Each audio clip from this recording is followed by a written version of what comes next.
Buenas tardes, miembros del jurado, docentes y estudiantes presentes. ¿Jura usted, por Dios y los santos evangelios, cumplir fielmente con el cargo de congresista de la República? Si así lo hiciere, Dios y la patria lo premien. Si no, él y la nación se lo demanden. Este es un ejemplo de juramento político que se viene empleando en el Perú desde hace 200 años y del que no se exceptúa el Congreso.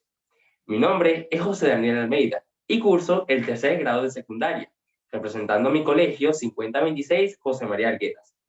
Para mí es un placer presentarles mi disertación sobre el Congreso de la República en su bicentenario.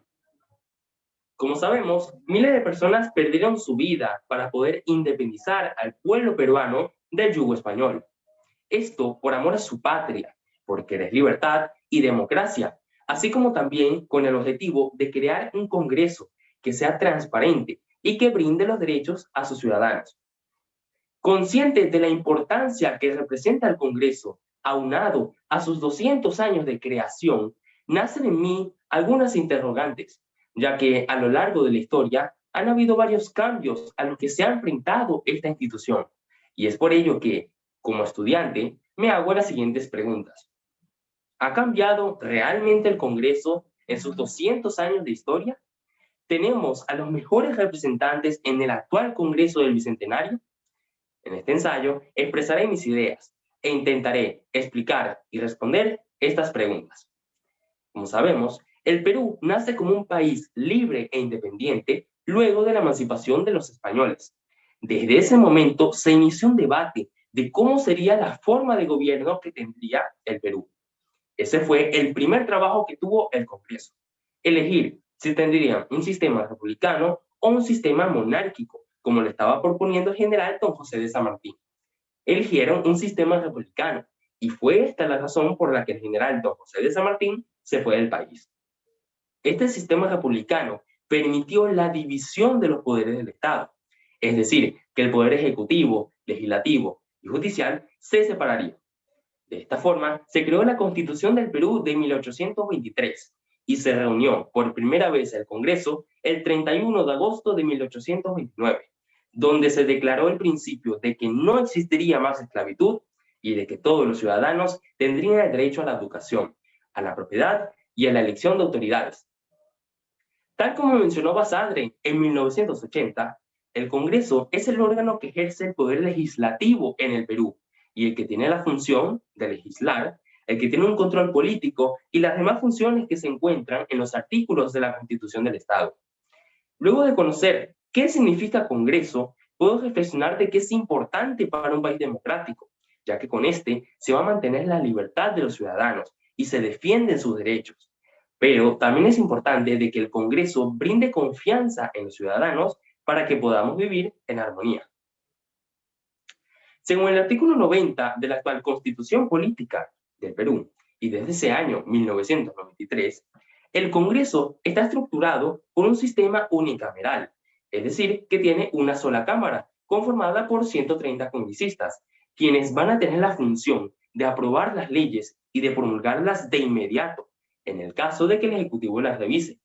En otras palabras, el Ejecutivo tiene la función del Senado, pero esto antiguamente no era así, ya que antes del autogolpe que realizó el expresidente Alberto Fujimori en el año 1992, el Congreso estaba estructurado por un sistema bicameral, es decir, que tenía dos cámaras, una cámara con 180 diputados y la otra con 60 senadores.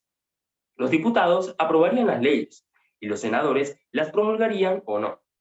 Los 130 congresistas son elegidos de forma directa de acuerdo a la ley por un periodo de 5 años, donde todas las sangres, credos, ideologías, profesiones y oficios son expresados a través de los sufragios, que son emitidos libremente por la ciudadanía. Los congresistas van a tener la función de legislar, de fiscalizar y de representar los intereses y aspiraciones de los ciudadanos. Pero no todo el tiempo ha sido así, ya que a lo largo de la historia han habido varios cambios. Cito a Víctor Peralta Ruiz, que manifiesta que el reglamento electoral de 1896 facultaba solo a los varones mayores de 21 años que supieran leer y escribir ejercer su derecho al voto. Esto me hace pensar de que se excluía a la población indígena analfabeta, que era la población mayoritaria en el país para la época. Para el año 1931 se realizó una reforma que mantenía a las mujeres y a los analfabetas excluidos de su derecho al voto. Pero para el año 1955 se les otorgó a las mujeres que supieran leer y escribir ejercer su derecho al voto. De esta forma se amplió ese sector de la población que podía ejercer este derecho y se dieron las 9 primeras mujeres congresistas. En el año 1979, la Constitución Política del Perú citó en su artículo 31 lo siguiente: tienen derecho de votar todos los ciudadanos que están en el goce de su capacidad civil. Desde ese momento, todos los ciudadanos del Perú tenían el derecho de votar y también de ser representantes en el Congreso, que es una ley que permanece en la actualidad. Esta es la forma de elegir a los 130 congresistas, quienes, como sabemos, van a tener la función de legislar, de fiscalizar, pero también de vigilar los bienes públicos y de sancionar a aquellos que cometan alguna falta contra estos. Al hacer una reseña de los 200 años de la historia del Congreso peruano, nos enfrentamos a enormes dificultades que tuvo debido a su historia política, en particular a que predominaron los gobiernos militares, las continuas rupturas en el orden constitucional y las distintas doctrinas que se dieron en el interior del Congreso. Algo que ha marcado en los últimos 100 años de la historia del Congreso son sus 7 disoluciones, 6 de ellas por golpes de Estado con la intención de desaparecer al Congreso y de perpetuarse en el poder, como por ejemplo el caso más sonado, el del expresidente Alberto Fujimori en el año 1992, muy distinto a la última disolución que todos pudimos presenciar en el año 2019, realizada por el expresidente Martín Vizcarra. Esta fue constitucional. A pesar de estas situaciones, el Congreso no pierde la importancia que tiene para la vigencia de la democracia. Como vemos, la evolución del Congreso ha sido, por una parte, beneficiosa para el Perú. Sin embargo, en el transcurso de los años, las funciones y actitudes que se dan en el interior del Congreso han causado malestar en la población. La realidad es que actualmente el Congreso ha sido generador de noticias, abarcando portadas en la prensa y en la televisión debido a los conflictos que hay entre los grupos políticos dentro del Congreso.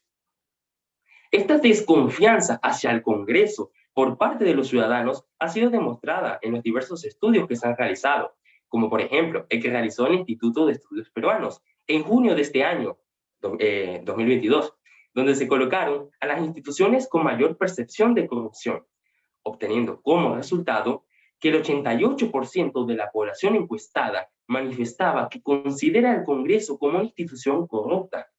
Esto quiere decir de que la población da por sentado que el Congreso busca favorecer sus propios intereses en vez de favorecer los intereses y aspiraciones de los que votaron por ellos. Llegar a los 200 años no ha sido un camino fácil, ya que nos hemos enfrentado a enormes dificultades políticas, sociales, económicas y actualmente una pandemia que ha afectado bastante al país. Sin embargo, no debemos perder la esperanza de vivir en unión.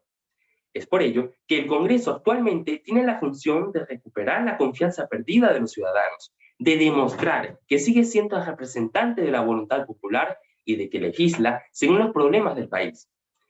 Asimismo, los ciudadanos quieren un Congreso que los represente, que los escuche, y también quieren un Perú sin corrupción, donde se pueda vivir con armonía, con paz e igualdad.